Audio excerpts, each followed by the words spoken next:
Move to your right. Thank you. A little back a step. There you go. There's the lovely Lynn and a gigantic iceberg floating along. If you're one of those people that like to use maps, you can ask Google where Goose Cove, Newfoundland is. It's just very close to St. Anthony's. Actually, we're going to stop in St. Anthony's on the way out of here and get a half gallon of milk and maybe an ice cream if they've got it.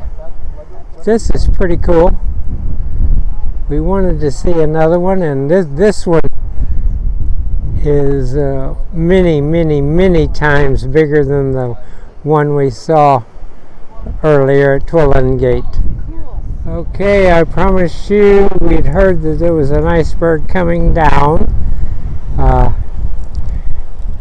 We've just hiked a trail at Goose Cove.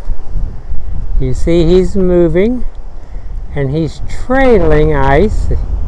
I'll swing around so we can pick some of it up. There again. Those are big chunks of ice he's trailing that have fallen off or slid off or broken off or whatever.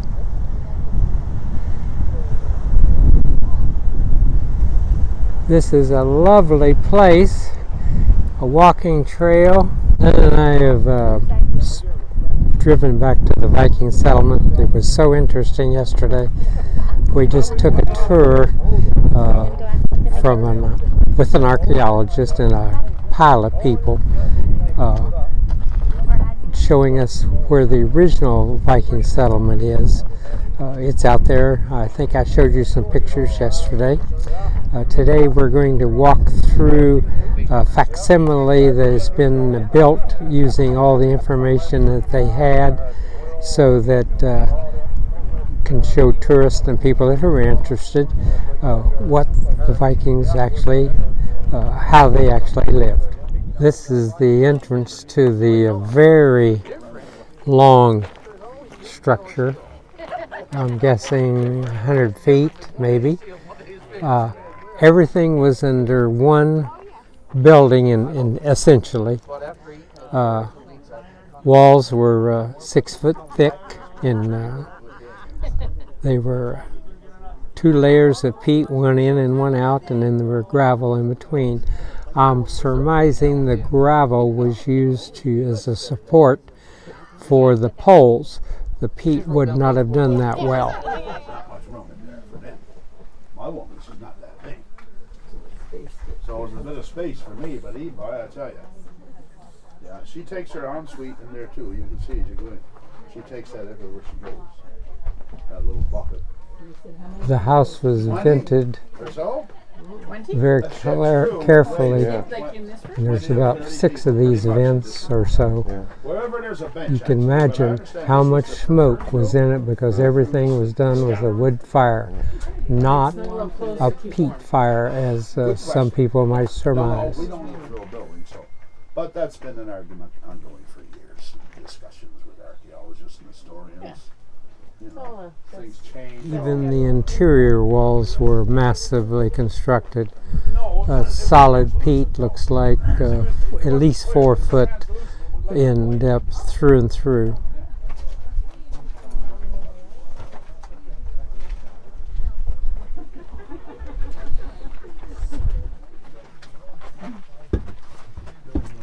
A corner fire pit in the room. A very interesting and well done lay for making wooden items. Very primitive, all man-made. Would do the job. The fibers were wool only and leather. There was no flax or cotton or anything like that, because that would not even think about growing in Iceland, Greenland, or here. This is a woman's room, they believe. Brought life to the world, so. Women were in very high status because they had skills that the men were not permitted to have. What we done? They say could weave, the handle wool. the clothes. But you can play it if you're a trumpet player. I'm a musician, but I'm not a horn player. But I can get one more octave.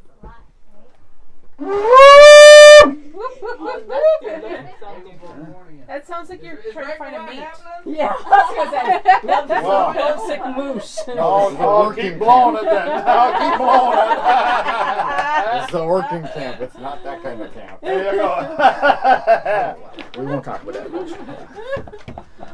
What do you got to ask for? Oh no, because you blow the horn. I thought Ragnarok was happening or something was going on, so I grabbed it. Like Humble. you never know. You might have to remove I'll be arms. blowing and- the horn for the boys there. Oh, they're right. And I don't want to see know what a foghorn works on. Oh, okay, all right. So well, usually outside we clear, you wash them out and boil them out and put them out. You know what we do? We put them out sometimes up on the grass He's got me on. You sneak behind you. Like you gotta be careful. Like, and like let the insects go through and eat it all. Yeah.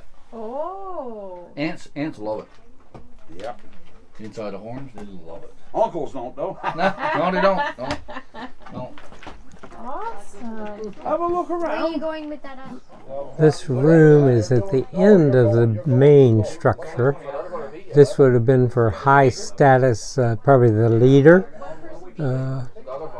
Eric the Red or Leif Erikson or whoever. This is actually a sleeping cubicle that he would have had. It would be warmer than the other ones. He would get inside and close himself in. Would have been the loo or bathroom. Handy bucket and a little private place to take care of your business. This stream is very important to this site. It's good water. It's been flowed here for 1,000 years. And yes, he flew. But in the old days, there were salmon would come here to spawn, and they were so many of them that people didn't even catch them. They pitched them out with pitchforks in the wheelbarrow. This is just a little portion of it. Got to realize that this thing has been flowing for a very long time, and that first Europeans filled their tanks on their ships to be able to sail away. This is a display, really well done, showing what they think this location looked like in its heyday. The Vikings did something that was very unique, I think, when they left a site, and they did it to this site. They can even prove it.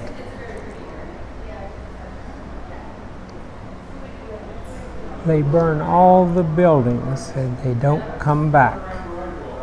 They could even tell which way the wind was blowing when they burned these buildings.